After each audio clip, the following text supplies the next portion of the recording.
Hey everybody, Onyx-Golem here, and today I'm going to give you a quick little video on research points. Research points obviously are the second major currency in the game. They're early game, you won't really notice a use for them. You'll probably just stockpile them, but about mid-game you'll start noticing that a lot of things actually utilize research points, and knowing how and where to use them, and also how and where to get them, is pretty important. Early game, the only place you're probably going to spend research points is when you upgrade your Palico as equipment, or when you're buying, you can use it to buy meals. Opposed of that, basically you can, like I said, you can use research points to purchase new equipment for your Palico, purchase meals instead of using your currency. When you unlock the ancient tree, then you'll utilize research points to actually fertilize your ancient tree. You'll also use points when you want to use the elder melder over here. Pretty much every action, instead of using currency, will use research points. And later in the game, when you've unlocked the Argosy to come to town, then when he shows up, you will use research points to also purchase any wares that he's brought in. So like I said, you probably don't worry too much early on, because you'll probably be stockpiling them on accident, won't even notice. But once you get farther into that, the Argosy, to buy out his wares every time he comes in, can cost you anywhere from 12 to 2,000. Meals don't cost too much. Palico equipment's not much of a concern. A lot of them will be used over here with the ancient tree. And I also left out that the Tail Raider Safari is also done with research points, and basically can be anywhere between 150 to 600 is the maximum I've seen so far. Now, how to get research points?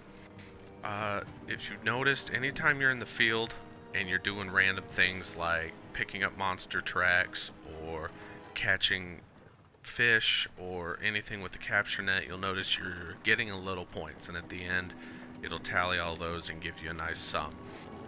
Good ways to do that is going on just basically scout missions, checking out what's going on, catching as many as you can. If you run into those question mark like flower beds or the oyster shells and conch shells in the Coral Highlands, then by picking those up, it'll give you other rewards for first times, as well as it's a nice little pot to getting some additional research points. The other main source of research points is going to be here at the research center, doing bounties.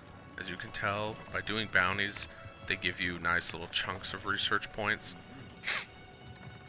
So doing as many of those as you can will also help. You'll actually be using them more often than you'd think, like the Safari, if you want to keep doing that. That's every 5th hunt.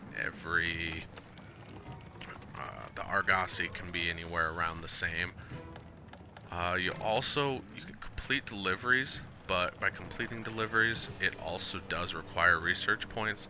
So as you can tell, like some of the early ones like this, like only require like 300 points.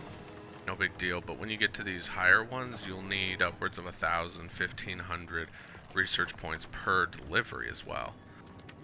So I guess that's another one I forgot to add in there.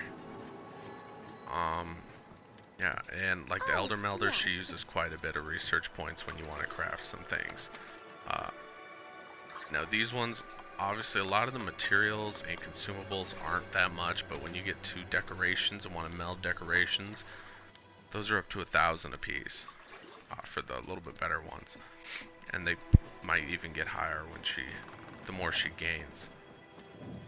So other than that, that's kind of your ultimate means of what research points really are, what they're used for, and how to obtain them. Like I said, the biggest way that I generally try to farm them out is going on expeditions and just spending 20-30 minutes running around with my capture net, capturing absolutely anything. If you hit a fishing hole, fish it out, that'll give you a nice pot. And anytime you pass one of those question mark flower beds or mushroom colonies that are in the ancient forest, or their counterparts that are in the other environments, then those can also help you out. Picking up any monster tracks is also a good option, not only because of research points, but it'll also help you with your research of given monsters. So that does it for a quick down and dirty on research points. If you liked the video, feel free to hit like, subscribe to my channel for any other previous videos I put out or any that are coming in the near future. If you have any suggestions for something you'd like to see in a future video, then feel free to leave your suggestions in the comment section below. Okay, until next time, deuces.